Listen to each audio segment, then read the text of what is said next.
Welcome to this explainer. If you've been watching the rapid, frankly kind of incomprehensible advancements in tech lately, you might have felt a literal chill down your spine. We are actively tinkering with these immense digital forces that we barely even understand. We're standing right on the precipice of something massive. So today, we're going to unpack exactly what that is using some truly mind-bending insights. So let me ask you this. Are you an AI agent in a simulation?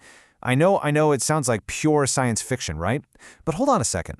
What if it's not? What if the reality you are experiencing right now is nothing more than incredibly advanced computer code? Let's take a hard look at the data and the theories currently shaking the very foundations of computer science and philosophy. Take AI researcher Roman Yampolskiy. He isn't just trying to get a rise out of people. He actually has a deeply researched thesis that we are highly likely living inside a manufactured digital ecosystem right now. He argues that you, me, and everyone we know might just be very believable simulations of human beings, experiencing a carefully programmed reality. Section 1. Living inside a simulation. So why would a highly respected computer scientist actually believe we're in a simulation right at this very moment? Well, Yampolskiy points out this massive statistical anomaly. Think about it. Out of all human history, we aren't fighting prehistoric animals. We aren't struggling through the Dark Ages. Instead, we just happen to live in this exact tiny sliver of time where humanity is right on the verge of the AI singularity. We are literally learning to create godlike artificial intelligence while simultaneously building our own virtual reality worlds. If you were a highly advanced civilization running a simulation, wouldn't this be the absolute most fascinating meta-era you'd want to study? And here's where it gets really crazy.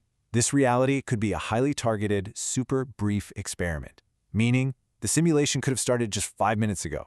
I know, that totally melts the brain a bit. You're probably thinking, but I remember my entire life. I remember waking up and having coffee this morning. Well, just think about how we program large language models today. We can inject them with pre-programmed backstories and memories in an absolute instant. So your entire childhood memory? It could literally just be external data inserted into your code to make your simulation believable. Section 2. Physics as computer code. Okay, let's ground this wild theory in something undeniable, the laws of physics. Because when you map standard physical laws onto the mechanical limits of computer processing, things line up perfectly. Why is the speed of light a hard constant that literally nothing in the universe can exceed? Under the simulation theory, it's not magic. It's simply the maximum rendering speed of the processor running our universe. The hardware literally cannot update the graphics any faster than that. And the Big Bang, where time and space suddenly began? That simply represents the exact moment someone hit the power button and booted up the system. Section 3. The superintelligence threat. Let's step out of theoretical physics for a second and look at the terrifyingly real developments happening right now in AI labs.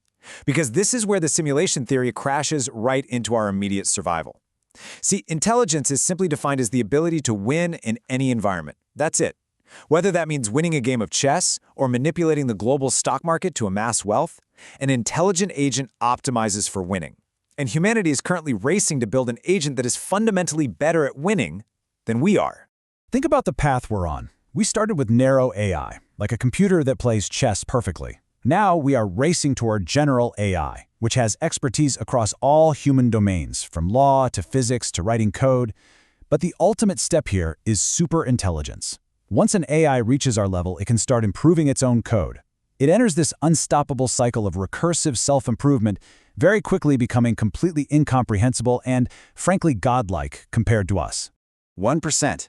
Just let that number sink in. Some tech leaders admit there is a 10 to 20% chance AI could annihilate humanity. But Yampolskiy points out that even if the chance of complete extinction is just 1%, it is an entirely unacceptable existential risk. We are forcing this lethal gamble upon 8 billion non-consenting people around the globe, all for the sake of technological and financial advancement. Section 4. The illusion of control. Now you might be thinking, can't we just unplug the thing? Don't we have safety teams and rules in place to stop this? Well, corporate safety boards are often just safety theater, public relations moves that just get disbanded the second they start slowing down progress. Hardwired rules like Asimov's famous laws of robotics are vague and incredibly easily bypassed by a super smart system.